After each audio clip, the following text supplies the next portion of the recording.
Hebreus capítulo de número 11. Especialistas dizem que o capítulo 11 de Hebreus é conhecido como um capítulo em aberto na Bíblia, porque fala dos heróis da fé, das pessoas que pela fé, e guarde essa expressão que ela vai se repetir muito na nossa leitura, e talvez seja aqui o ponto clímax da nossa mensagem, essa expressão pela fé. Mas os especialistas dizem que esse livro, aliás, esse capítulo, junto com o Atos dos Apóstolos, são dois livros que estão em aberto, não com o registro bíblico para, nos nossos dias, ter um incremento, mas um livro e um capítulo aberto nos céus, porque homens e mulheres ainda estão se movendo sobre a face da terra pela fé em Jesus. Esse é você? Quantos aqui estão se movendo pela fé? Deixa eu ver você. Vivendo pela fé. O justo viverá da fé. Hebreus 10:38 diz: o meu justo viverá da fé, e se ele retroceder, eu não terei agrado nele. Então os justos estão vivendo pela fé, e esse é um livro aberto, um capítulo aberto em particular, que nós vamos ler aqui, e certamente nos céus vai ter um registro falando de você, do teu nome, e daquilo que você experimentou na terra no seu tempo de vida.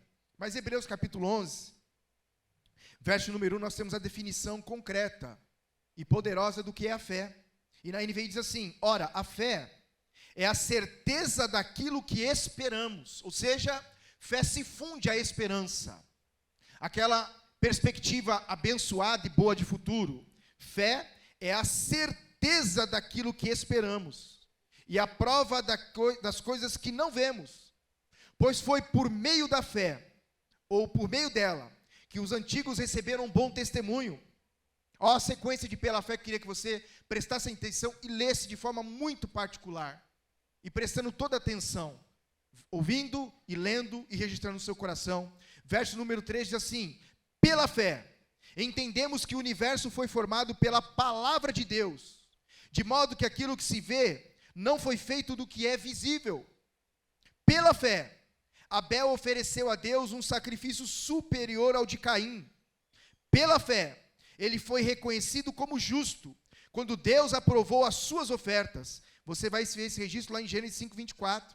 E a continuidade do texto falando de Abel e da sua fé diz que, embora Abel esteja morto, por meio da fé, ele ainda se comunica ou fala conosco.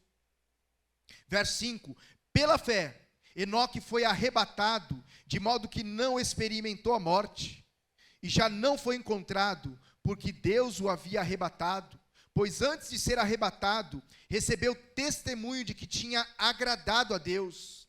Sem fé, que diz a sua Bíblia aí? É impossível agradar a Deus, pois quem dele se aproxima precisa crer que ele existe, e crer que ele recompensa aqueles que o buscam.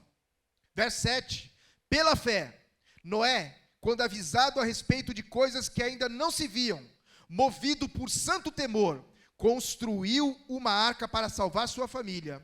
Por meio da fé, ele condenou o mundo e tornou-se herdeiro da justiça, que é segundo a fé.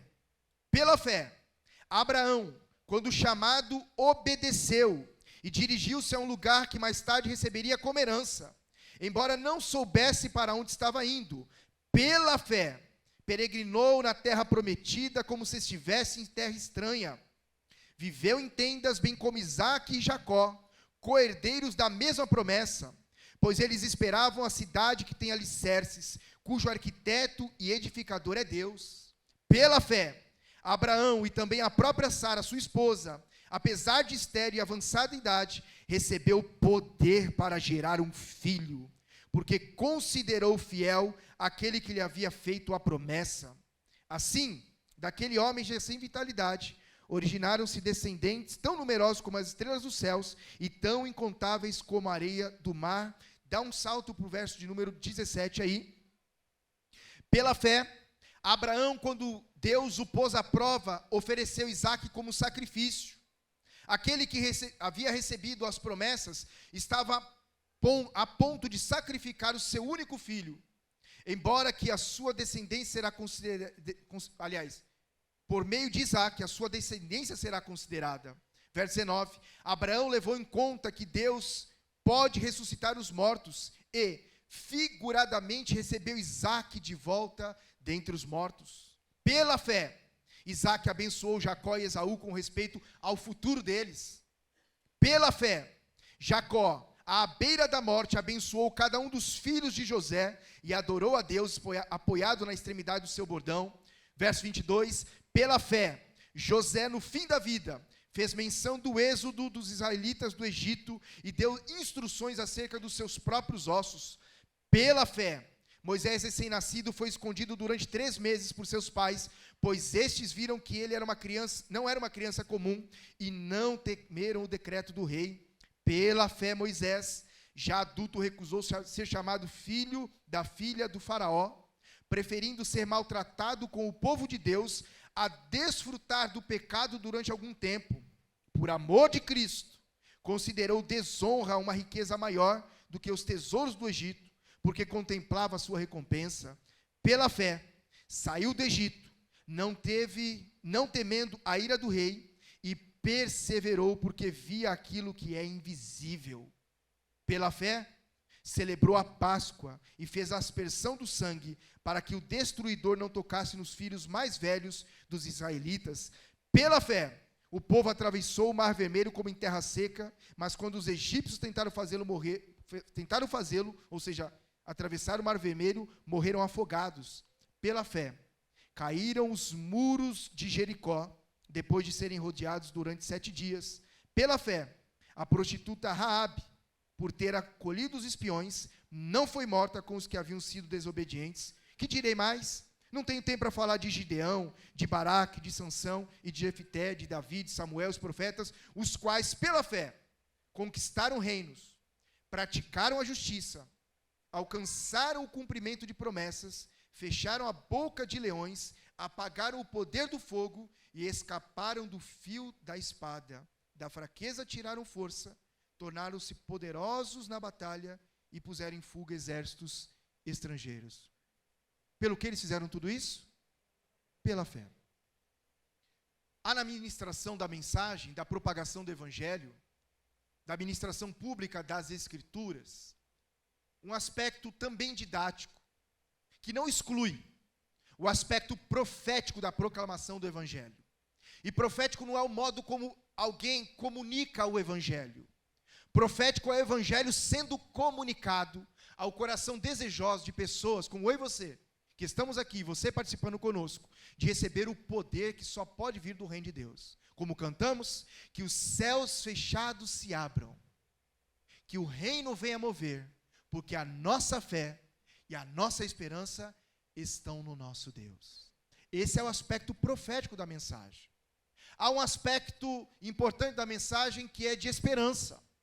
Todas as vezes que o evangelho é pregado, é anunciado, por qualquer pessoa que seja, em qualquer lugar do planeta, em qualquer tempo da história, o evangelho, quando anunciado, ele tem como finalidade gerar esperança no coração das pessoas. E eu rogo a Deus que, à medida em que nós conferimos algumas questões relacionadas à fé, de tudo que ouvimos nessa série abençoada, você seja alvo de muita esperança da parte de Deus. Porque a esperança não confunde. O amor de Deus foi derramado no seu coração pelo Espírito Santo que nos foi dado. Romanos 5,5.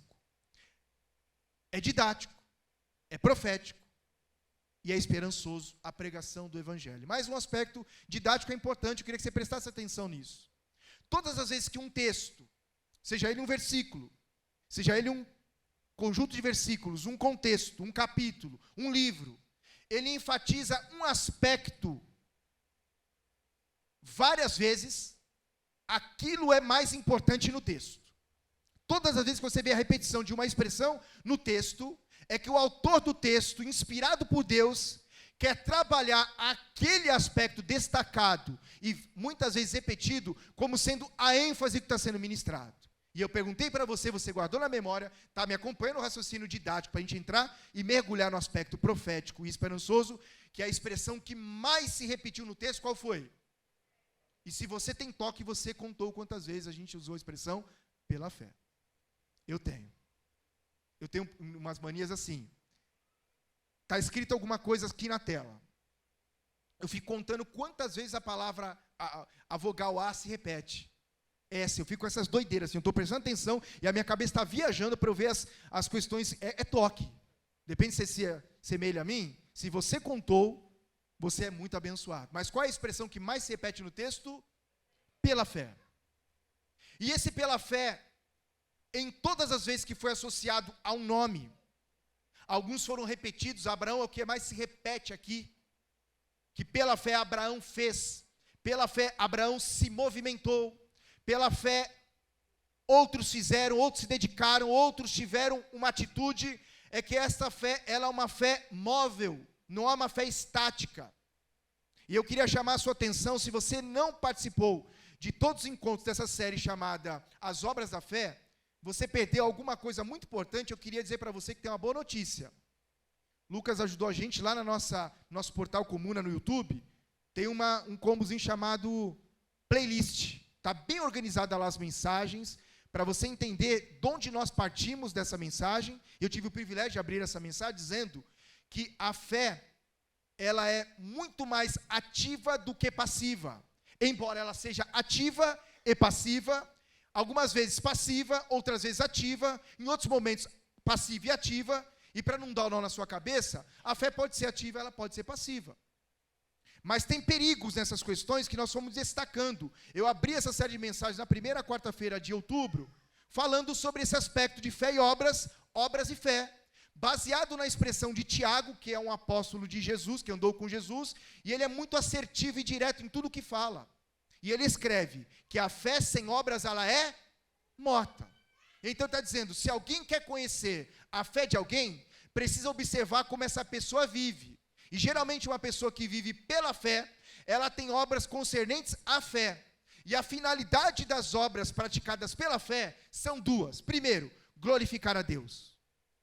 Mateus 5,16, Jesus lançou essa sentença máxima dizendo: pratiquem as boas obras de vocês, de modo que as pessoas vejam. E vendo as boas obras que vocês praticarem, eles vão glorificar o vosso Pai que está nos céus. Primeiro aspecto das obras da fé é que elas glorificam a Deus. Qual é o primeiro aspecto da obra praticada pela fé? É que elas glorificam a quem?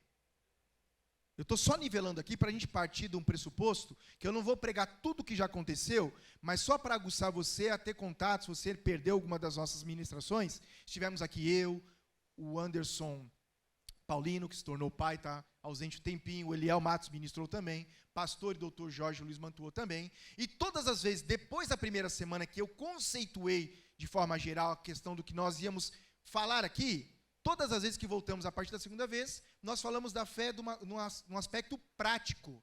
Mas a primeira semana eu disse que o objetivo da fé, ou o objetivo das obras praticadas pela fé é, primeiro, glorificar a Deus. As obras da fé na nossa vida têm como finalidade primeira, glorificar a Deus. Mas, tão abençoada quanto a primeira e importante, é que as obras da fé abençoam as pessoas pertinho da gente.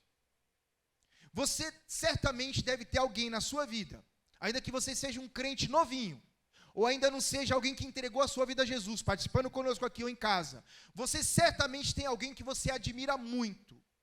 Alguém que você admira a forma como essa pessoa vive. E você dá a esta admiração o nome de que essa pessoa é alguém de muita fé. Quantos aqui conhecem alguém que admira pela forma como vive pela fé? Você tem alguém assim? Que você olha e diz assim, é admirável como ele ou ela vive. Que fé em Jesus maravilhosa. Eu gostaria de me parecer com essa pessoa. Eu gostaria de reagir como essa pessoa nos momentos de dificuldade. Eu gostaria de ser inclinado à gratidão a Deus como essa pessoa é. Eu gostaria de reagir e de agir pela fé como essa pessoa é, porque eu admiro a forma como ela vive a vida da fé. Você tem gente assim, não tem? Esse é o nível de vida passivo da fé. E agora eu vou entrar um pouquinho mais nos detalhes, nas nuances dessas questões, um alerta profético para todos nós que aqui estamos participando agora, ou em qualquer outro momento em que você ver esse vídeo. Nós vamos trabalhar agora, eu queria falar com vocês sobre 2 momentos da fé. E o primeiro dele é uma fé passiva. Na primeira semana eu disse que a única obra que nós não podemos fazer pela fé é a obra que Jesus fez na cruz do Calvário, a nossa salvação. Efésios 2:8 diz assim: a salvação é pela graça, mediante a fé. Aí a fé está no estado passivo. Por quê? Porque se pelas obras eu não posso conquistar a salvação que Jesus operou na cruz do Calvário, é pela fé que eu a recebo. Então ela é passiva. Jesus fez a obra e eu recebo o impacto da obra de Jesus na minha vida. Depois de 2000 anos, eu recebo pela fé. E o texto vai continuar dizendo que é pela fé que recebemos, para que ninguém se glorie. Ela não vem pelas obras, é o verso 9 de Efésios 2. Ela não vem pelas obras, mas ela é recebida pela fé. Deixa eu te fazer uma pergunta para você interagir comigo e a gente caminhar junto. Você já recebeu a salvação que Jesus operou na cruz do Calvário pela fé na sua vida? Quantos já receberam? Ótimo. O que você fez para conquistar a salvação? Nada. Você só recebeu. É uma fé passiva. Essa é uma fé poderosa. Mas essa fé passiva, ela precisa sair desse estado de passividade.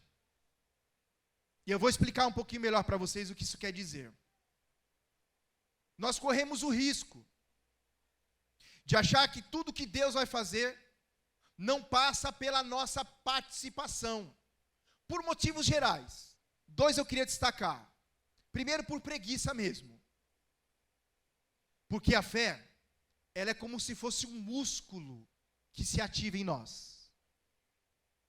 E como qualquer músculo, para ele ficar mais rígido, mais sólido, mais saudável, você precisa ser disciplinado em fazer exercícios. E à medida em que você vai exercitando um músculo do seu corpo, quantos aqui praticam exercício em academia?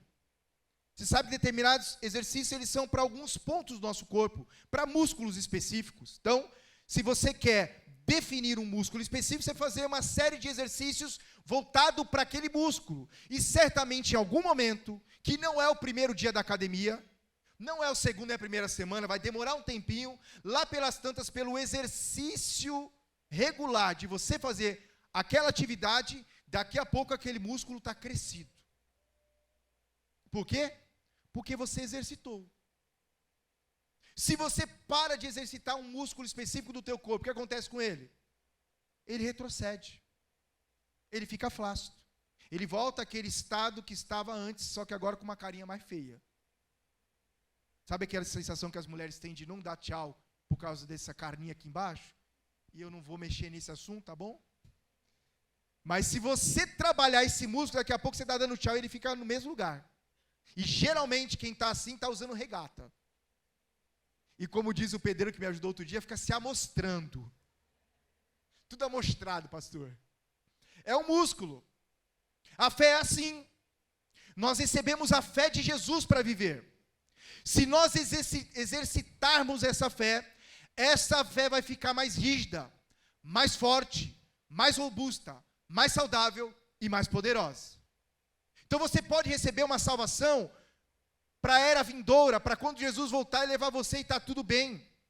Mas há um nível de salvação que nós recebemos pela fé, que é para esta vida, que é para esse tempo, que é para as questões e dilemas que estamos vivendo já e agora. É uma salvação que nos leva a viver de tal forma extraordinária pela fé, que a gente começa a ver e experimentar o que acabamos de ler aqui em Hebreus 11, chamada Galeria da Fé. Pela fé, nós passamos a conquistar espaços. Pela fé, nós estamos avançando. Pela fé, nós somos curados. Pela fé, uma porta de emprego se abre. Pela fé, um filho que estava perdido nas drogas é trazido para Jesus. Pela fé, um casamento é salvo. Pela fé, uma mulher vê um marido de muito tempo que é duro de coração se converter a Jesus. Pela fé, um marido vê os seus filhos abençoados. Pela fé, nós vemos o reino de Deus implantado na nossa nação. Pela fé, nós somos libertos. Tem muita gente no nível da fé passiva, achando que tudo que vai acontecer na vida dele, Deus vai fazer a ermo, sem que eu participe delas. E isso não é verdade. Nós lemos uma série de versículos na sequência, que falaram de coisas extraordinárias, que aconteceu na vida de homens que conhecemos na Bíblia, particularmente do Antigo Testamento, e que foi feito pela fé, num movimento que fizeram. Uma fé nada passiva, uma fé ativa, uma fé operosa, uma fé tremenda. Tem muita gente presa no nível da passividade. De que tipo? Vou frequentar a igreja. Virei aos cultos de domingo, de quarta-feira, e Deus vai ditar para mim, vai psicografar para o pastor, ou para o preletor, como quer que você chame, vai psicografar o que falar para mim. Irmãos, esse é o nível mais raso. E desculpa o termo aqui, não é para chocar você não, mais patético da vida. Porque eu fico assustado quando vejo carinha e rosto de gente que está conosco há 1 ano, há 2 anos, há 3 anos, 5 anos, Luciano, que bom ver você, a esposa aqui, frequentando a comunidade, frequentando os cultos, participando da célula, vindo em todas as atividades e ainda se diz novinho na fé. Eu sou recém-convertido, pastor, e eu não sei lidar com isso. Passa uma dificuldadezinha, abandona tudo, e para usar um termo mais pentecostal, chuta o pau da barraca por qualquer coisa. Pavio de paciência é curtinho. É daqueles que têm a ideologia que não é bíblica. Adaptou-se, por causa da passividade da fé, de que eu sou crente, mas não sou trouxa. Em que aspecto? Eu sou bonzinho, eu sou de Jesus, até pisar no meu calo. Já ouviu isso? Pela sua carinha, você não falou isso não, né? Porque crente com calo é uma coisa estranha. Geralmente, aquele nível de fé é passiva. Ele senta e está o tempo todo esperando alguém dizer para ele o que ele deve fazer. E se ninguém disser para ele o que fazer, ele não faz nada. Há alguns que saem correndo por aí. Se você é membro dessa comunidade, frequenta essa igreja aos domingos, uma das coisas que o pastor Ronaldo mais falou, Magali, exaustivamente, em algum momento eu achei que ele estava exagerando, mas ele tem razão, foi o seguinte: cuidado com esse negócio de correr atrás de profecia por aí. A irmã fulana que revela todo o seu futuro. O irmão ungido de Deus que fala até o seu CPF. E as pessoas correm para isso, participam disso, e depois estão mais descrentes do que antes de falar com a pessoa. Vai entender. Gente que fica confusa, e que às vezes corre para mim dizendo assim: pastor, eu fui falar lá com uma pessoa que revelou um monte de coisa na minha vida, e eu queria que o senhor me dissesse o que é isso. Eu digo para as pessoas: não sei, eu não falei. Você perguntou para a pessoa? Não, pastor, ela estava tão possuída pelo Espírito Santo que eu não tive coragem de tirá-la daquele momento, ela estava abduzida.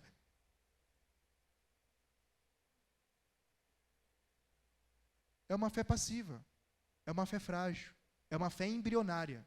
Que se você pratica isso, como bem lembra o pastor Ronaldo todas as vezes, você vai trazer danos para a tua vida. Deus fala. Pastor, Deus não pode usar alguém para falar? Pode.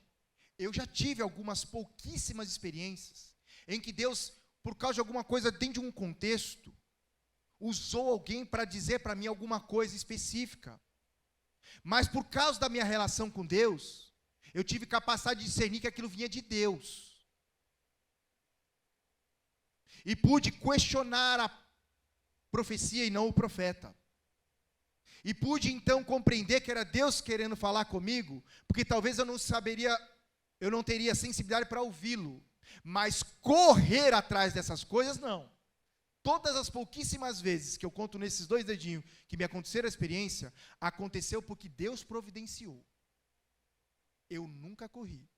Quem está correndo atrás de profecia, de revelação de futuro, com quem eu vou casar, onde eu vou trabalhar e como é que vai ser o meu 2023, vai ser uau, você está com uma fé passiva.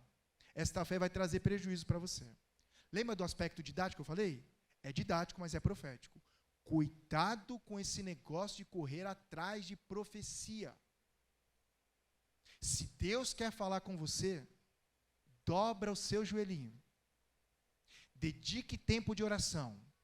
E vai acontecer com você o que sempre acontece comigo. E certamente já está acontecendo com você também. Mas eu quero incentivar aqueles que talvez não tenham essa vida. Tenha uma vida de oração e Deus vai falar com você. Vá para um lugar com a sua Bíblia, com o seu coração aberto. Ore a Deus, fale com Deus, dedique tempo lá, e eu tenho certeza que Deus vai falar com você por meio desse livro chamado A Palavra de Deus, Bíblia. Romanos 10:17 diz assim: porque a fé vem pelo... E ouvir o que, irmãos? A palavra de Deus. Quer ter mais fé? Quer sair do nível passivo para o ativo? Ouça o Evangelho de Jesus. Incline o seu coração a conhecer as Escrituras. O Deus que fala por meio das Escrituras cumpre tudo o que Ele prometeu nas Escrituras. Esta é a profecia segura. Cuidado com adivinhações. Esse nível passivo de fé vai trazer tormento para a tua vida. E eu rogo a Deus que você não seja assim. Uma fé passiva. Uma fé passiva é problemática porque ela pode colocar a gente numa zona complexa de vida, em que a gente nunca sai daquele estado. A fé precisa crescer. E uma fé que cresce, ela se torna visível. Você percebe factivelmente quando alguém está crescendo em alguma área da vida, não percebe? Você está lá na empresa, o cara entrou estagiário. Passa algum tempo, você não está no setor dele, foi transferido para um outro setor. Daqui a pouco você encontra ele no corredor de café e diz assim: escutei, o que você está fazendo? Ele falou: agora eu sou pleno. O que aconteceu com ele? Ele cresceu. Alguma coisa ele fez que eu e você não vimos, mas alguma coisa ele fez e ele cresceu. E aí você para ouvir, ele vai contar para você os detalhes de como foi aquele processo. Passou-se 2 anos para ele, para a gente parece que não passou, mas ele sabe o que fez. Você percebe facilmente alguém que emagreceu. Dá uma olhadinha para alguém pertinho de você. Você percebe. Se você convive com uma pessoa, você percebe que alguma coisa ela fez para emagrecer, porque emagrecer não é uma coisa natural, não. Se não for a doença grave, terminal, você não emagrece de qualquer jeito. Alguma coisa fez. Você senta com a pessoa, ela te conta que ela fez regime, reeducação alimentar, ela está assim, né, aquela coisa. Isso tudo que a gente sabe. Ela emagreceu, mas você percebe que a pessoa emagreceu ou não? Percebe que ela engordou também? Mais fácil que percebe que ela emagreceu. É incrível isso. A pessoa emagrece, a gente demora tempos para perceber. Ela engorda 10 gramas, a gente percebe rapidinho. Você engordou? E ainda desrespeitoso pergunta assim: você engordou? Ô, gente, pergunta assim não. No meu caso, eu tenho facilidade em perder peso, né? Eu jogo futebol, por exemplo. Uma partida de futebol, se eu jogar ela inteira, se eu me pesar antes ou depois, eu perco de 2 a 2,8 kg por vez. Chega sábado em casa, que bênção, eu fico do sábado até o domingo de madrugada comendo. Eu faço o contrário, porque o médico uma vez me falou que o meu metabolismo é como se fosse uma incineradora. Bate aí e queima, né? Então não diga para mim que eu estou mais magrinho, que você vai me ofender. Mas a gente percebe quando a pessoa está crescendo em alguma coisa na vida? Percebe ou não? Deixa eu perguntar, você está crescendo na fé? As pessoas percebem que você está crescendo na fé?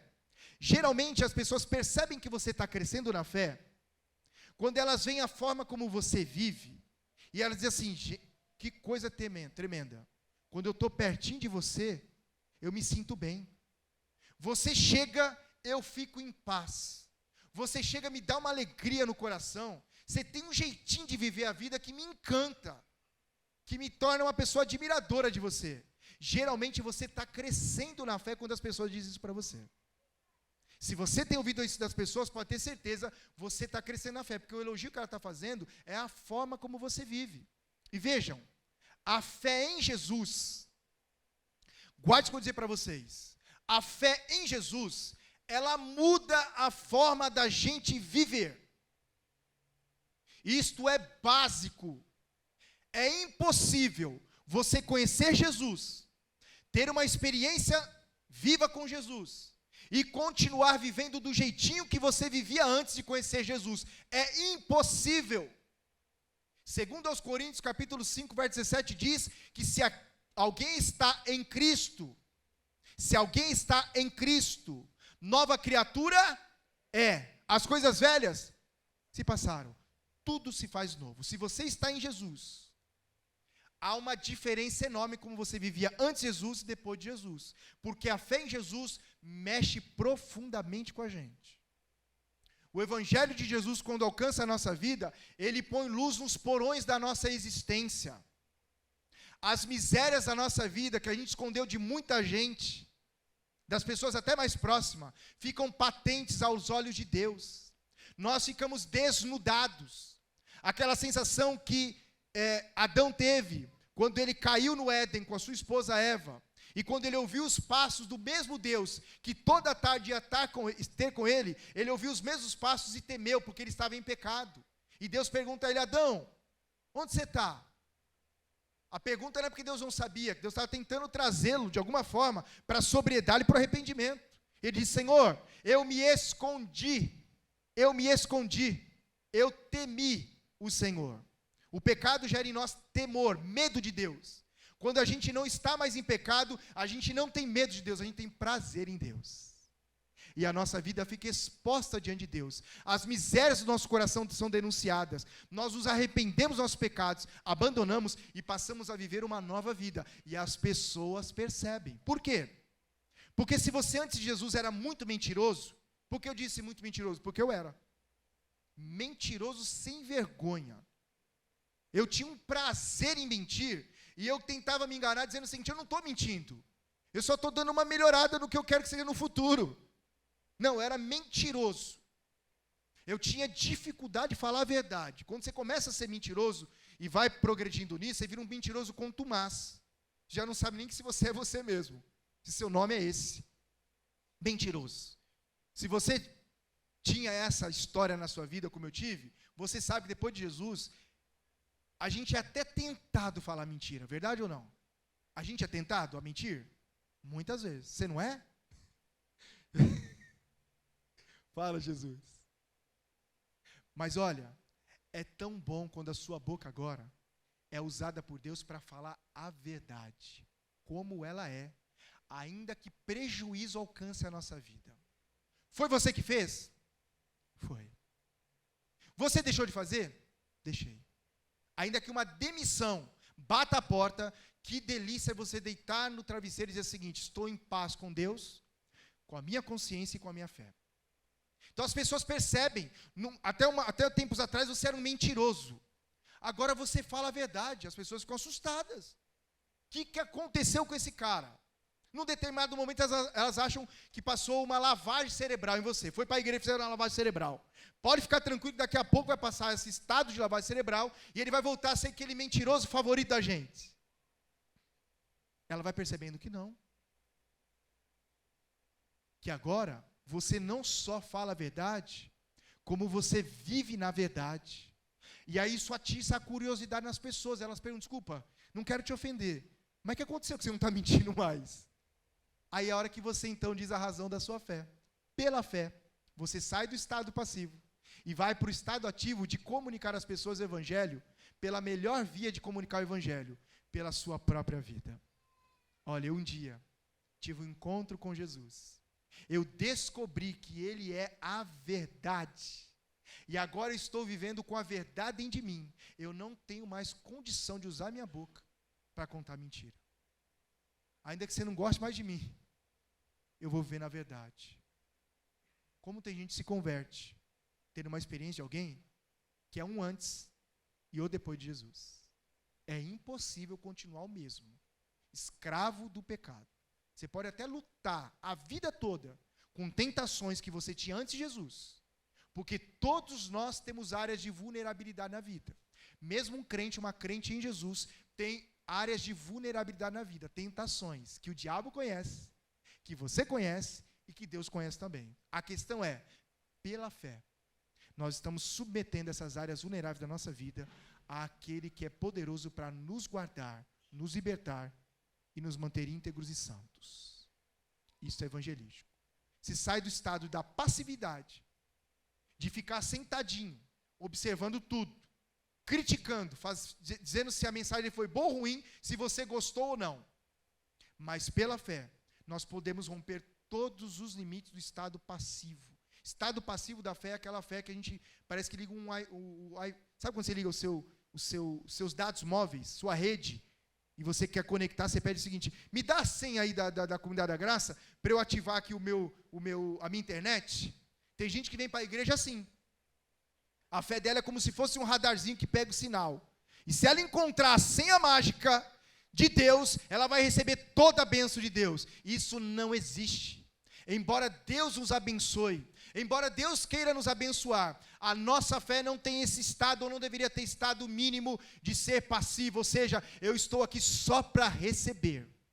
E se eu não receber nada, eu vou no outro lugar, eu vou buscar um outro lugar que diga coisas, que façam coisas pelas quais eu vou receber, pela minha fé passiva, aquilo tudo que eu preciso, porque Deus já existe para fazer a minha vontade, para resolver os meus problemas e dilemas. E eu vou dizer para vocês que eu pulei alguns versículos de Hebreus 11, mas os versículos que eu li, diz que todos esses, Jacó, Abraão, Isaac, José, Noé e os demais, morreram sem alcançar a plenitude das promessas, mas de longe avistaram a promessa e se alegraram pelo cumprimento dela, ainda que fosse só no coração. Nem tudo que a gente espera de Deus, e isso não é profético, isso é uma constatação do óbvio, nem tudo que eu e você esperamos de Deus, necessariamente vai nos acontecer. E deixa uma coisa para você, está tudo bem, porque Ele continua sendo Deus, bom, zeloso e generoso. Mas a nossa fé só se torna uma fé expressiva quando ela parte do início de passivo para uma fé ativa. É por isso que nós estamos falando das obras pela fé, ou as obras da fé. Porque uma pessoa cheia de fé em Jesus, ela vive como uma pessoa que tem fé em Jesus. Há uma frase que é associada a Santo Agostinho de Hipona, ou Loyola, que diz o seguinte: ore como se tudo dependesse de Deus. Pare para orar.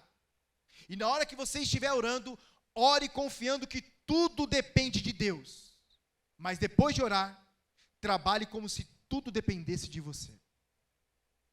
Esta é uma fé madura, uma fé prática. É aquela fé que sai do nível do misticismo, de que alguém vai orar por mim, ou eu vou encontrar um dia importante na agenda de Deus para fazer uma oração, e aquela oração vai mover o coração de Deus, Deus vai se inclinar porque eu fiz aquela oração, e Deus vai resolver um problema na minha vida. Esta fé é uma fé esotérica. Esta é uma fé que vai trazer problema. Porque a fé saudável é aquela que você põe o seu joelho para orar. Quantos aqui estão vendo uma situação difícil na vida, uma coisa que só Deus pode fazer e você não pode fazer mais? Levanta a mão bem alto. Posso dizer uma coisa para você? Talvez já foi a sua experiência. E evoque aí na sua memória essa experiência. Dobre os seus joelhos diante de Deus. Fale com o seu pai. Diga a ele como você está se sentindo naquele assunto. Diga a ele como aquilo está de alguma forma torturando você. Mas não termine de orar dizendo: a despeito, Senhor, dos meus sentimentos, das cogitações da minha mente, a despeito disso tudo, eu confio que o Senhor é poderoso, amoroso, para me abençoar nessa área. E não importa quando o Senhor vai fazer, não importa em que momento, eu vou confiar no Senhor até que essas coisas aconteçam, até o fim. E levante, e faça alguma coisa que você pode fazer para cooperar com aquilo. Poderia dar aqui um monte de exemplos, mas pega, por exemplo, uma mulher, que ela é a única crente na família, na sua casa. Uma mãe, casada, óbvio, com seus filhos. E ela, depois de ter recebido salvação de Jesus, o maior desejo de uma pessoa que foi alcançada por Jesus é que as pessoas mais próximas a ela sejam alcançadas também. Verdade ou mentira? É uma das coisas mais sintomáticas de que você recebeu um reino novo, um governo novo, o governo de Jesus, é que você, ao experimentar o impacto desse reino, o poder desse reino, a alegria e a esperança de que esse reino agora gerou no seu coração, você sai daqui pensando o seguinte: as pessoas mais próximas de mim precisam experimentar também. E muita gente no estado passivo de fé acredita o seguinte: olha, se essa pessoa vier ouvir quem eu ouvir a mesma mensagem que eu ouvir, essa pessoa vai ter a mesma reação que eu tive. E isso não é verdade. Ela pode vir no outro dia, ouvir o mesmo mensageiro, a mesma mensagem, e não ter a mesma experiência que você. E isso pode frustrar o seu coração, porque pode parecer que isso tem a ver com uma técnica de se fazer crente, e não é uma técnica. As pessoas têm se convertido aos montões, se relacionando com gente convertida. A igreja tem tido um papel fundamental de consolidar a fé das pessoas, mas muitas pessoas têm sido alcançadas por Jesus pela fé de outros, por experiências de outros, de gente que ela sabe que não era crente como ela é, mas agora é crente como ela ainda não é, e começa a conviver com você, e ver a forma como você vive a sua vida pela fé, elas começam a dizer o seguinte: eu quero também. E aí você para compartilhar com essa pessoa. Você convida para vir à igreja, a um evento da igreja, a célula, isso tudo ajuda. Mas o que mais é preponderante na vida dessa pessoa, na conversão dela, é a forma como você vive. Aí uma mulher agora crente em Jesus, que descobriu que ela pode ter uma fé ativa na casa dela, ela muda até o jeito de cozinhar. Ela muda até o tempero, que ela sabe que o marido gosta de um tempero diferente, mas ela faz de um outro jeito. Por exemplo, eu tenho ojeriza de cebola. Se eu morder aquele treco, pode me internar, que eu vou ter um ataque. Minha esposa ama cebola. E cebola é muito utilizada para fazer comida ou tempero. Essa menina está sofrendo há quase 17 anos. Eu gosto de arroz com bastante alho, sabe? Fazer um arroz assim. Põe um azeitezinho lá, pica o alho bem pequenininho, joga aquele monte de alho lá, deixa ele dar uma queimadinha, joga o arroz, deixa ele dar uma queimada também, é o jeito que eu gosto. Aí depois põe água, eu me sinto feliz. Se eu ver alguém, e água quente, hein? Alguém faz assim também? É de Deus. A Débora veio de uma outra criação. Joga bastante cebola, pode pôr alho também. Põe o arroz e põe a água fria em cima do arroz ali, mistura. Misericórdia. Essa mulher mudou o jeito de fazer para me agradar. Se eu não fosse um homem convertido, certamente o arroz que ela passou a fazer depois ia me aguçar o interesse de saber por que ela mudou o jeitinho dela de fazer para me agradar. E certamente ela dizia o seguinte: olha, depois que eu conheci Jesus, eu percebi que você é o homem mais extraordinário da terra. Irmãos, que marido não se converte num negócio desse? E o contrário é verdade. Tem homens que têm facilidade de fazer coisas para irritar a mulher. Estava com alguns exemplos escatológicos aqui, mas eu vou prevenir. Gosto de fazer uns negócios, porque é engraçado como vai passando o tempo, homem vai perdendo noção de higiene. E mulher vai passando o tempo, ela vai ganhando cada vez mais percepção de higiene. E eu estou falando do corpo. Não sou um porquinho. Você imagina que esse homem é um pouquinho, passou os anos e falou assim: já conquistei essa mulher mesmo, eu não vou cuidar mais do corpo. E ele vai deitar com um cheirinho estranho. E ele quer que a mulher fique apaixonada com aquele cheiro. Ele acha que agora tem algum amante. Não tem amante, você está sujo, cara. Tomou banho direito. Pelo amor de Deus, a cueca que põe furada. Ó, eu vou evitar aqui alguns exemplos, porque as mulheres estão cutucando aí. Mas olha, você imagina esse cara pouquinho, sem afeição, sem cuidado com a mulher. Esse cara agora tem uma experiência com Jesus. Albano, meu amigo. Ele volta para casa, cheio do poder de Jesus na vida dele. Ele vai tomar um banho como ele tomou no dia da lua de mel. Ele deita do lado da mulher, ele comprou uma cueca boa, bonita, fez a barba, passou um gelzinho, tosou aqueles pelos nojentos que ele estava. Saiu do estado de Neandertal para um estado de ser humano. Tá limpinho, cheirosinho. A mulher, o cara deita na cama e falou assim: o que aconteceu? Falou: olha, eu não sei. Eu ouvi falar de um Jesus, ele entrou na minha vida, e eu descobri que você é a mulher mais especial da vida. Que eu amo você profundamente, e eu vou oferecer para você o melhor. Uma mulher dessa não se converte? Ela vai querer se entregar ao mesmo Jesus que ele se entregou. E os exemplos podem ser dos mais diversos, estou dando exemplos basais. Você vai para a empresa, é funcionário. Chega todo dia atrasado de propósito. 5 minutos ajusta a causa? Não, então 4h59 eu chego. Fica lá esperando para pôr o dedinho lá. E o chefe vendo isso. Você fazendo o limite e o mínimo de esforço. Falta meia hora para acabar o seu serviço, você já está tudo prontinho para ir embora. E o chefe olhando, dizendo: eu ainda vou mandar esse Satanás embora. Mas ele não pode, você é muito competente. Mas ele tem um ranço de você. De repente, você tem uma experiência com Jesus, nasce de novo, descobre que aquele teu trabalho é uma bênção, que aquele teu chefe é uma bênção de Deus na sua vida que você não sabia. Na próxima segunda-feira que você está lá, você vai para o trabalho, você chega antes do horário. 10 minutinhos, você bate lá o cartão.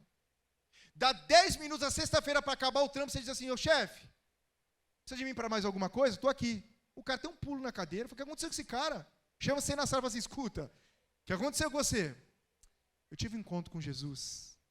E esse encontro com Jesus promoveu uma revolução na minha vida.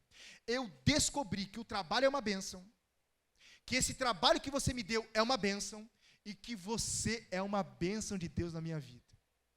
Um chefe desse não se converte? Sim ou não? Sabe por quê?